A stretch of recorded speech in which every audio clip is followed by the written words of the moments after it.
Hello everyone, welcome to my YouTube channel. तो आज की इस वीडियो में हम डिस्कस करेंगे डेटा प्री प्रोसेसिंग के बारे में। तो सबसे पहले अगर मैं बात करूं कि हम लेक्चर में कहां पे हैं, तो हम अभी वीडियो नंबर 4 पे हैं, जहां पे हम डिस्कस करने वाले हैं data pre processing for machine learning. तो इसमें मैं मल्टीपल टॉपिक्स डिस्कस करूंगा, वो अभी जैसे जैसे वीडियोज़ आगे बढ़ेगा आपको आइडिया लग जाएगा। बट इसमें जो एक मेन फोकस पॉइंट होगा वो अपना होगा ट्रेन, टेस्ट एंड वैलिडेशन में। एंड फ्यूचर के वीडियोस भी अगले यानी वीडियो 5 और वीडियो 6 भी डेटा प्री प्रोसेसिंग के ऊपर ही होगा, जिसमें हम डेटा ट्रांसफॉर्मेशन के बारे में डिस्कस करेंगे। तो चलिए देखते हैं कि सबसे पहले what is data pre processing. तो यहाँ पे जैसे कि आप डेफिनेशन देख सकते हो, तो it is mainly preparing raw data for model training. इसको मैं दूसरी भाषा में बात करूँ तो सोचो कि एक बच्चा है, उसको एक मॉडल समझो, उस बच्चे को ट्रेन करना है किसी चीज़ के लिए। तो एज अ गार्जियन या एज अ पेरेंट क्या रिस्पॉन्सिबिलिटी होती है कि उसको अच्छे अच्छे एग्जाम्पल्स दो, अच्छे अच्छे एग्जाम्पल्स इन द सेंस अच्छा डेटा प्रोवाइड करो, तो वो अच्छे से लर्न करेगा। ठीक है। तो अगर इसी को फिर हम जाते हैं मशीन लर्निंग कॉन्सेप्ट में और समझते हैं कि अगर आपके पास कोई मॉडल है, आप चाहते हो कि मॉडल का परफॉर्मेंस बढ़िया हो, मॉडल की एक्यूरेसी बढ़िया हो, या मॉडल को जिस चीज़ के लिए आपने सिखाया है उस चीज़ पे अच्छे से टास्क परफॉर्म करे, तो आपकी क्या रिस्पॉन्सिबिलिटी है? आपकी रिस्पॉन्सिबिलिटी कि उसको अच्छा डेटा प्रोवाइड करो, क्योंकि जितना अच्छा आप डेटा प्रोवाइड करोगे मॉडल उतने अच्छे से सीखेगा और उतने अच्छे से फिर परफॉर्म करेगा। ओके। तो इसके मल्टीपल की एस्पेक्ट होते हैं, जैसे एक की एस्पेक्ट है हैंडलिंग मिसिंग वैल्यूज़, फिर नॉर्मलाइजेशन, इनकोडिंग, बाकी सारी चीज़ें। और अल्टीमेटली अगर मैं बात करूँ गोल क्या होता है, गोल होता है कि मॉडल की एक्यूरेसी को बढ़ाना और साथ में मॉडल के परफॉर्मेंस को भी बढ़ाना। ठीक है।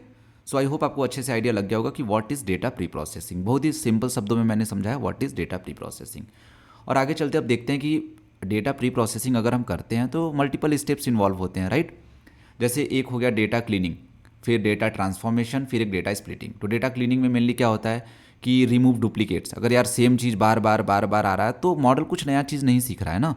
लेट से आप बार बार एक ही चीज़ मॉडल को सिखा रहे हो, यार एक बार दो बार तीन बार अब वो सीख गया, अब वो तुम उसको बार बार दे रहे हो तो मॉडल कुछ नया नहीं सीख रहा है। उल्टा हो सकता है वो बाद में कन्फ्यूज़ हो जाए, या ऐसे कहो कि वो कुछ सीख नहीं रहा, जस्ट टाइम की बर्बादी है। तो रिमूविंग डुप्लीकेट्स एक इंपॉर्टेंट पॉइंट है जिसका हमें ध्यान रखना चाहिए। अगर सेम टाइप की चीज़ें बार बार आ रही है तो कोई पॉइंट नहीं है कि बार बार सेम ही चीज़ सिखाया जाए, है ना।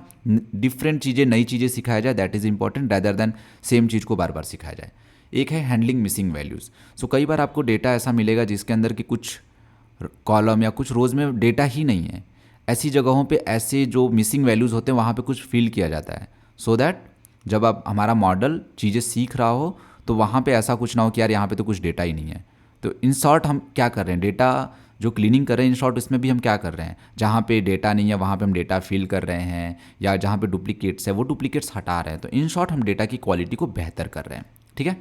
नेक्स्ट है डेटा ट्रांसफॉर्मेशन। तो इसके अंदर मेनली 2 चीज़ें होती हैं, वन इज़ नॉर्मलाइजेशन या स्टैंडर्डाइजेशन, और एक होता है इनकोडिंग कैटेगोरिकल वेरिएबल। ठीक है। तो ये जो पूरा डेटा ट्रांसफॉर्मेशन वाला टॉपिक है, तो इसके लिए मैं 2 सेपरेट वीडियो लाऊंगा, एक नॉर्मलाइजेशन स्टैंडर्डाइजेशन के लिए, एक इनकोडिंग के लिए। बट ऊपर से मैं समझा देता हूँ, नॉर्मलाइजेशन का मतलब या स्टैंडर्डाइजेशन का सिंपल सा मतलब होता है इनको ना एक स्केल में ला देना। जैसे लेट से कुछ डेटा की वैल्यू, कुछ डेटा पॉइंट्स है उसकी वैल्यूज़ है 5000, 6000, 7000, 10,000, तो ये ना काफ़ी बड़े बड़े होते हैं। तो कई सारे हमारे मशीन लर्निंग मॉडल्स होते हैं ना यार, उनको इतने बड़े बड़े वैल्यू नहीं, उनको एक रेंज में चाहिए, क्योंकि बड़ा वैल्यू होगा तो क्या पता वो इस तरीके से सीखे कि अगर उसके अंदर लेट से मल्टीपल कॉलम्स हैं, ठीक है, एक वैल्यू 1 है, एक 2 है, एक 3 है, एक 5000 है, तो वो 5000 को बहुत ज़्यादा वेटेज देने लगेगा। क्यों? क्योंकि यार 5000 बहुत बड़ा वैल्यू है, हम ऐसा नहीं चाहते। हो सकता है कि एक हो रेंट का कॉलम हो कि रेंट 5000 6000 है, और एक है कि number of peoples are living in that particular house 2 3। तो यार दोनों काफ़ी इंडिपेंडेंट है, और हम नहीं चाहते कि यार रेंट वाली चीज़ को इतना ज़्यादा वैल्यू देने लगे, है ना। तो it is also very important कि हम चीज़ों को नॉर्मलाइज करें, यानी जो पर्टिकुलर कॉलम है उनको नॉर्मलाइज करें। और नॉर्मलाइजेशन की तरह ही स्टैंडर्डाइजेशन होता है, कुछ बेसिक डिफरेंस होता है जो हम आगे आने वाले वीडियोस में देखेंगे। नेक्स्ट जैसा एक है इनकोडिंग कैटेगोरिकल वेरिएबल। तो जैसे मान लो कि आप क्लासिफिकेशन प्रॉब्लम कर रहे हो, है ना, तो वहाँ पे क्लासिफिकेशन में लेट से डिजिट रिकॉग्निशन, जहाँ पे आपको रिकॉग्नाइज करना है कि ये जो डिजिट है वो 1 है, 2 है, 3 है, 4 है, समथिंग लाइक दैट। तो आप ना डायरेक्ट वेरिएबल नहीं देते कि यार 1 है, 2 है, 3 है, ऐसे समथिंग। रैदर दैन आप क्या करते हो, उसको 1 हॉट में इनकोड करते हो। ठीक है। यानी उसको एक डिफरेंट फॉर्म में करते हो, सो दैट उसका जो मैग्नीट्यूड है ना उस पर जाके प्रिडिक्शन ना दे, रैदर देन क्लास का मतलब क्लास ही करे, है ना। तो ये वाली चीज़ें भी हम बाद में समझेंगे। तो अब मेन एजेंडा जो इस वीडियो का है उस पर आते हैं, that is data splitting. Data splitting का मतलब क्या होता है, जो अपना डेटा है उसको मल्टीपल पार्ट्स में डिवाइड करना। हर पार्ट का एक अलग मतलब होता है। तो मेनली जो भी हमारे पास डेटा होता है उसको हम 3 पार्ट में डिवाइड करते हैं, train, test and validation set. Okay. और तीनों का काफ़ी इंपॉर्टेंट रोल होता है अपने किसी भी मशीन लर्निंग मॉडल में। ठीक, तो चलिए स्क्रीन पे चलते हैं और थोड़ा सा चीज़ें देखते हैं।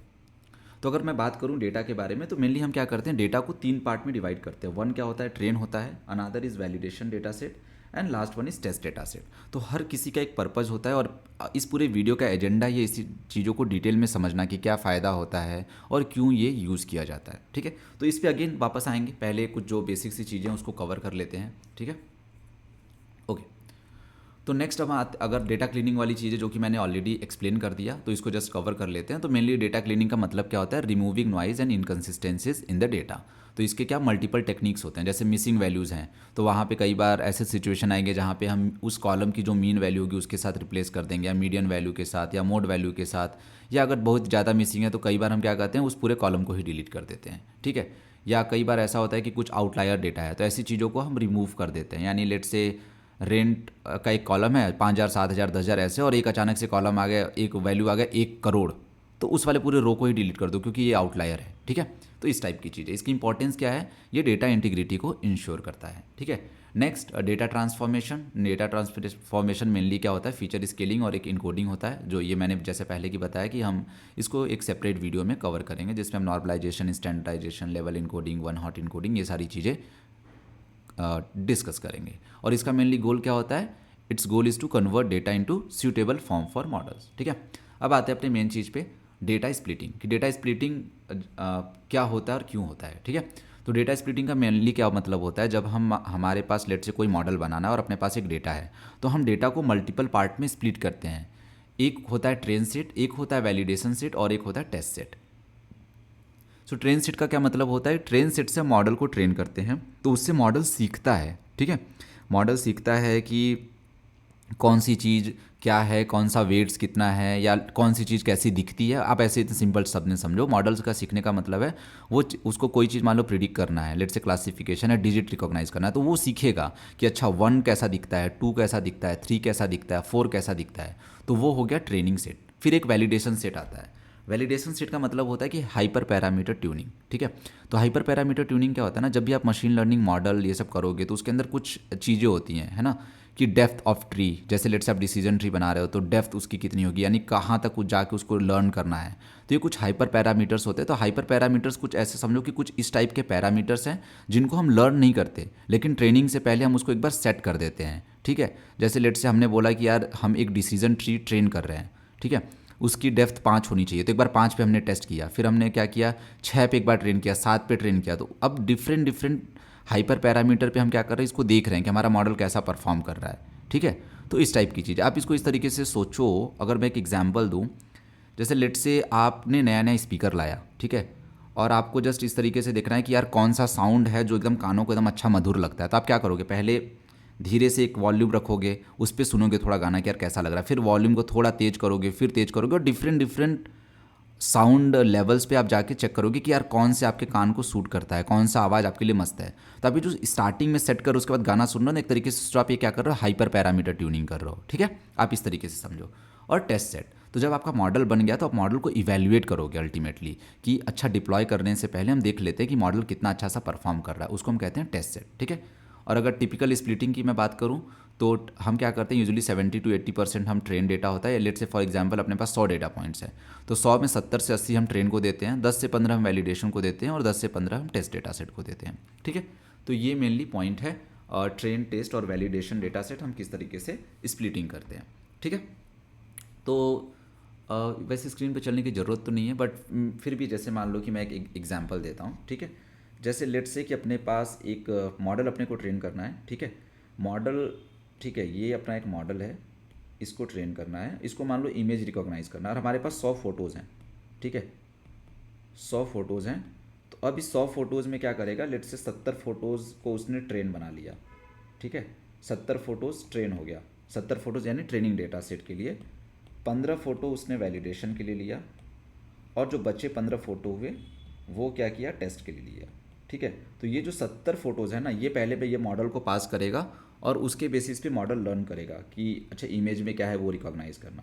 फिर ये 15 फ़ोटो भी जैसे जैसे एक लेट से एक बार ट्रेन हुआ, तो उसके बाद ये 15 फ़ोटोज़ वो भी भेजेगा और बोलेगा कि यार चलो टेस्ट करते हैं कि ये कितना अच्छा परफॉर्म कर रहा है। फिर उसके बेसिस पे हो सकता है कि कुछ पैरामीटर ट्यूनिंग करे कि यार नहीं ये वाले सेटिंग में तो काम नहीं कर रहा है, चलो दूसरा सेटिंग करके वापस से फिर ट्रेन करेगा, फिर तीसरा सेटिंग करके वापस से ट्रेन करेगा। तो ऐसे मल्टीपल सेटिंग्स करके ट्रेन करेगा और फिर उसके बाद वैलिडेशन का रिजल्ट चेक करेगा। तो वैलिडेशन का क्या मतलब है? वैलिडेशन मतलब जब आपने ट्रेन किया ना, तो जिन सेटिंग के साथ किया आप चेक करोगे कितना अच्छा परफॉर्म कर रहा है। अगर काम नहीं किया फिर, क्योंकि वैलिडेशन डेटा सेट में मान लो अच्छा परफॉर्म नहीं किया, आपने क्या किया, फिर ट्यूनिंग चेंज कर दिया, यानी जो हाइपर पैरामीटर इनिशियली है जिस पे आप ट्रेनिंग स्टार्ट कर रहे हो, आप उसकी सेटिंग फिर चेंज कर दिए और वापस से ट्रेन किए, फिर वैलिडेशन डेटा सेट पे टेस्ट किए, लेट से फिर बेकार आया, आपने फिर क्या किया, अगेन जो स्टार्टिंग में हाइपर पैरामीटर है उसको चेंज कर दिया, फिर वापस से ट्रेन किया, अब लेट से वैलिडेशन डेटा सेट का अच्छा रिजल्ट आ रहा है, तो आपको लगा हाँ अब मॉडल देखो अच्छा है, ठीक है। तो इस तरीके से मतलब होता है और इस तरीके से हम ट्रेन, टेस्ट और वैलिडेशन में डेटा सेट को स्प्लिट करते हैं। तो अगर चलो अब कुछ डेफिनेशन काइंड ऑफ चीज़ें देख लेते हैं। जैसा कि अभी मैंने बताया, ट्रेन सेट का मतलब क्या होता है, it is use to train the model, और ये मेनली मेजोरिटी ऑफ डेटा होता है। जैसे मान लो 70% आप स्प्लिट करते हो तो 70% तो आपका ट्रेन जा रहा है ना, तो ये कहीं ना कहीं मेजोरिटी ऑफ डेटा हो गया।